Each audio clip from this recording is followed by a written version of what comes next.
आज के दौर में, इस आधुनिकता के दौर में ज्यादातर जो लोग हैं वो स्ट्रेस का शिकार होते जा रहे हैं। तो मैं आज बताना चाहूंगा कि स्ट्रेस क्या होता है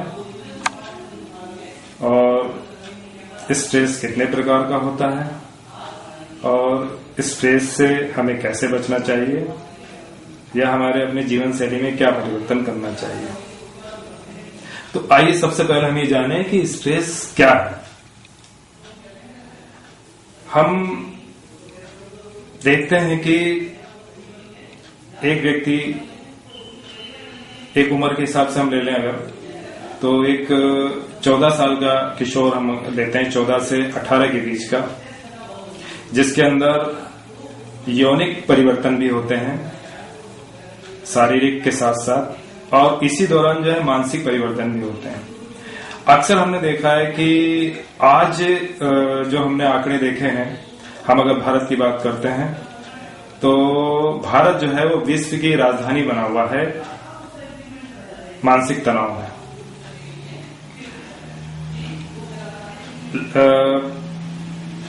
14 से जो 18 के बीच के किशोर बच्चे हैं उनके अंदर आपको मैक्सिमम 25 से 30% मानसिक तनाव का शिकार देखेंगे।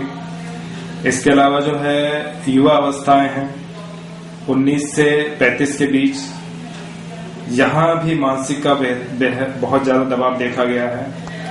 और सबसे कम रेशियो जो मानसिक दबाव में या स्ट्रेस में पाएंगे वो है आपका 40 से लेकर के और 60 के बीच का। तो आज की युवा पीढ़ी अगर देखा जाए तो युवा पीढ़ी सबसे ज्यादा मानसिक तनाव या स्ट्रेस का शिकार हो रही है। स्ट्रेस होता कैसे और स्ट्रेस क्या है?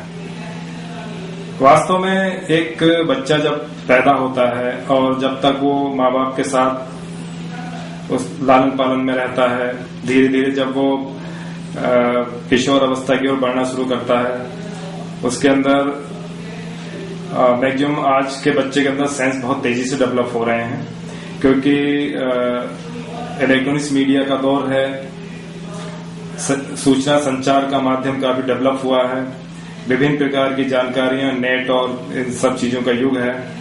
तो बच्चा आता ही सबसे पहले मोबाइल और इन सब चीजों का उसको आज की स्थितियों से मिलना शुरू हो जाता है और इन सब चीजों में उसके अंदर सोच डेवलप शुरू हो जाती है। तो मैंने पाया है कि अक्सर जो है 6 साल या 5 साल के बच्चे के अंदर भी काफी सेंस ऑफ ह्यूमर डेवलप हो जाता है। तो यहाँ बच्चे जो है अपना अपना दृष्टिकोण और अपने उस दृष्टिकोण के हिसाब से अपना जो है अपने पर्सनालिटी का दायरा बनाना शुरू कर देते हैं। और यहाँ अगर माँ बाप अपने बच्चे के इस मतलब निर्माण के दौर में अगर कोई तवज्जो ढंग से नहीं दे पाते हैं तो वो बच्चा जो है अपना विकास, अपनी थिंकिंग खुद डेवलप करना शुरू कर देता है। जैसे जैसे उसके अंदर मानसिक विकास उत्पन्न होता है, आगे बढ़ता है, वैसे वैसे उसके अपने दृष्टिकोण हो जाते हैं, अपनी सोच डेवलप कर जाती है। अब होता क्या है कि एक परिवार की हम बात करें, एक परिवार में एक मुखिया होता है, वो पूरे परिवार को गवर्न करता है, चलाता है। उसका दृष्टिकोण ये होता है कि वो परिवार जैसा वो चाहे उसके सोच के हिसाब से, उसकी थिंक के हिसाब से, उसकी जीवन शैली के हिसाब से उसके परिवार के सदस्य भी काम करें। और इन सब चीजों को लेकर के वो अपने परिवार पे दबाव डालता है, अपने दायरे से हट करके उसे लगता है कि ये गलत कर रहा है। अपने दृष्टिकोण से वो समझता है कि वो गलत कर रहा है, तो वो उसके लिए नसीहत देता है या उसके लिए पनिश्ड करता है। और जो पनिश्ड होने वाला व्यक्ति है, जो नसीहत पाने वाला व्यक्ति है, उसका अपना दृष्टिकोण होता है, वो अपने दृष्टिकोण के हिसाब से आगे बढ़ता है। तो यहाँ क्या होता है कि ये चीजें बाहरी कारण होते हैं, जो वहा कारण बोला जाता है। ये जो परिस्थितियां हैं ये तनाव को धीरे धीरे उत्पन्न करना शुरू कर देती है। और जब ये स्ट्रेस बनते बनते एक ऐसे स्टेज पर पहुंच जाता है, एक ऐसे लेवल पर आ जाता है जहां जो है ये मानसिक असमानता या मानसिक रोग या मानसिक विकृति उत्पन्न कर देता है, जिसके चलते व्यक्ति स्ट्रेस में आ जाता है और उसका पर्सनालिटी, उसका व्यक्तित्व प्रभावित होने लगता है। दूसरा कारण ये भी होता है कि कुछ व्यक्तियों का अपनी थिंग्स होती है, अपने सपने होते हैं और वो सपने भी सामाजिक कारणों से, सामाजिक प्रगति से, आर्थिक प्रगति से के कारण वो उसको क्रियान्वित नहीं कर पाता, उसको साकार नहीं कर पाता है, तब उसकी कुंठा के चलते उसके अंदर स्ट्रेस पैदा हो जाता है। आजकल जो है पढ़ाई का काफी कंपटीशन है। एक क्लास में अगर 58 बच्चे हैं तो वो 58 के 58 बच्चे अलग अलग पर्सनैलिटी, अलग अलग दृष्टिकोण और अलग अलग आईक्यू लेवल रखते हैं और लेकिन रिजल्ट के लिए वो एक सा ही सोचते हैं। वो नहीं सोचते कि अगर अमित जो है ज्यादा फर्स्ट आ रहा है, ज्यादा अच्छा आ रहा है, तो उसका आईक्यू लेवल मुझसे शायद बेहतर है, मुझे उसके आईक्यू लेवल पे पहुंचना है। लेकिन नहीं, वो सोचता है कि मैं मेहनत उसके बराबर कर रहा हूं। और जो दूसरा व्यक्ति है जो ये चीज सोचता है अपने साथी के, क्लासमेट के ज्यादा आगे बढ़ने से, उसके अंदर हीन भावना उत्पन्न होना शुरू हो जाती है। किन्हीं कारणों से अगर वो कम रह जाता है या असफल हो जाता है तो वो मानसिक तनाव में आ जाता है, स्ट्रेस में आ जाता है। तो ये आजकल की कंपटीशन में ज्यादा डेवलप कर रहा है।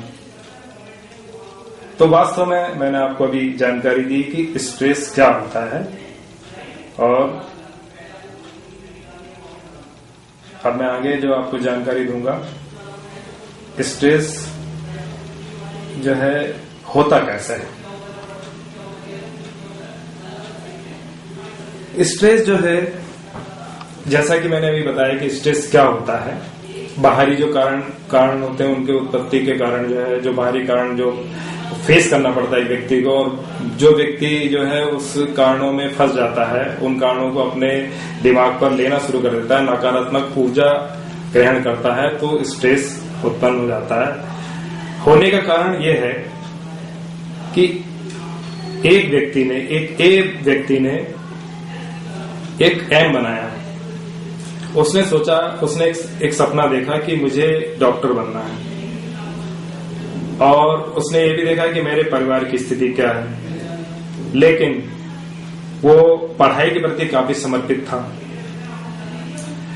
और उसने काफी मेहनत करके उस स्टूडेंट ने 10वीं में और 12वीं में अच्छे मार्किंग के साथ दोनों परीक्षाएं पास की। काफी माँ बाप के अतिरिक्त प्रयासों के कारण उसे सीपीएमटी में भी उत्तीर्ण वो हुआ। अब किन्हीं कारणों से माँ बाप आर्थिक स्थिति के चलते उस बच्चे की डॉक्टर बनने की इच्छा को पूरा कर पाने में असमर्थ पा रहे होते हैं।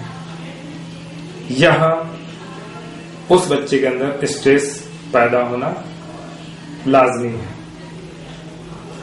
ये एक स्टूडेंट का स्ट्रेस बताया मैंने। अब एक पति पत्नी में आ जाइए। पति पत्नी में अगर म्यूचुअल अंडरस्टैंडिंग नहीं है, पति पत्नी के बीच वैचारिकता मतभेद के साथ साथ शारीरिक उपभोग में भी समस्याएं हैं, मतलब संतुष्ट नहीं है शारीरिक संबंधों को भी लेकर, ये कुछ चीजें जो हैं स्ट्रेस का कारण बनना शुरू कर देती है। अब आप दो दोस्तों में आ जाइए। एक दोस्त अगर काफी तरक्की पा रहा है, एक दोस्त काफी पिछड़ रहा है, तो वो दोस्त उस जो तरक्की पसंद दोस्त है उसके प्रति अपनी जो है कुछ इच्छाएं रखता है, कुछ प्राप्ति की सोच रखता है, मदद की। वो चीज उससे नहीं मिलता, अच्छा नहीं मिलती, तो स्ट्रेस का शिकार हो जाता है। ऐसे विभिन्न रिश्तों में एक दूसरे के प्रति जो चाहत होती हैं, एक दूसरे के प्रति आश्रित होने की चीजें होती हैं, एक दूसरे के प्रति जो आकांक्षाएं होती हैं, उनमें अगर अमली जामा नहीं हो पाता है, वो अगर नहीं पूर्ण कर पाता है, तो वो स्ट्रेस का कारण बन जाता है। आज ज्यादा इसलिए है कि आज बहुत ज्यादा प्रगतिशील माहौल है और जनसंख्या बहुत ज्यादा बढ़ी है और जनसंख्या बढ़ने से जो है संसाधनों में कमी आई है। सीमित संसाधनों को प्राप्त करने की एक दौड़ सी लगी हुई है, एक होड़ सी लगी हुई है।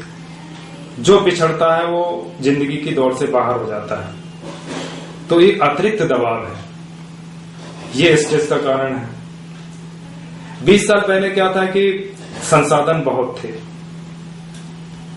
जनसंख्या कम थी और संयुक्त परिवार थे और एक दूसरे के प्रति एक सिंपैथिक भावना के चलते, एक दूसरे के प्रति मदद की भावना के चलते एक दूसरे का भार वहन कर लेते थे, एक दूसरे का जो है सहारा बन जाते थे। आज वो स्थिति नहीं है। बचाव के बारे में मैं इतना ही कहना चाहूंगा,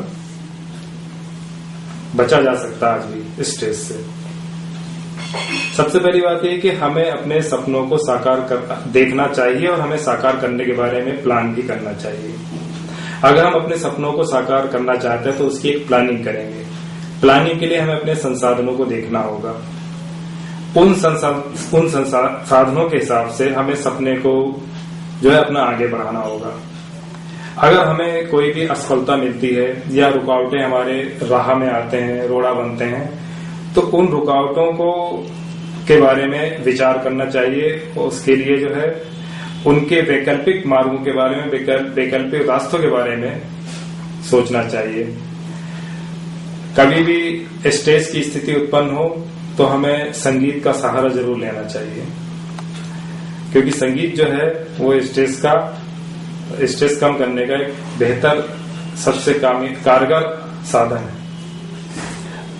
इसके अलावा स्ट्रेस के चलते कभी भी हमने अपनी फूडिंग को डिस्टर्ब नहीं करना चाहिए। अपने खाने पीने की व्यवस्था, उठने बैठने की जो हमारा दैनिक क्रियाएं हैं उनको कभी भी डिस्टर्ब नहीं करना चाहिए। उनको रेगुलाइज ही रखना चाहिए, नियमित ही रखना चाहिए। पौष्टिक चीजों का, खान पान का बिल्कुल ध्यान रखना चाहिए। इसके अलावा हम अगर कोई भी व्यक्ति स्ट्रेस या तनाव में घिर जाता है तो उसको तनाव से निकालने के लिए उसे अपने काउंसलर की मदद लेनी चाहिए। एक अच्छा काउंसलर जो है वो आपकी पहले समस्या पर नजर डालेगा और आपको समस्या का आईना दिखाएगा और उससे निकलने का रास्ता भी वो आपको बताएगा और आपको आपके जरिए ही उस समस्या से निकलने का रास्ता दिखाएगा। इसके अलावा हमारे जो आयुर्वेदिक पद्धति है उसमें जो है स्ट्रेस के चलते अगर कई चीजें असमानताएं आ जाती हैं, जैसे अनिद्रा है और चिड़चिड़ापन है, गुस्सा ज्यादा आना है और इस तरह की कई दिक्कतें आ जाती हैं, तो उसमें जो है शिरोधारा और शिरोवस्थी और मर्म चिकित्सा प्रभावी होता है और तत्काल परिणाम देता है। नियमित ध्यान करें, नियमित योग करें और अपने आप को स्ट्रेस से बचा कर रखें।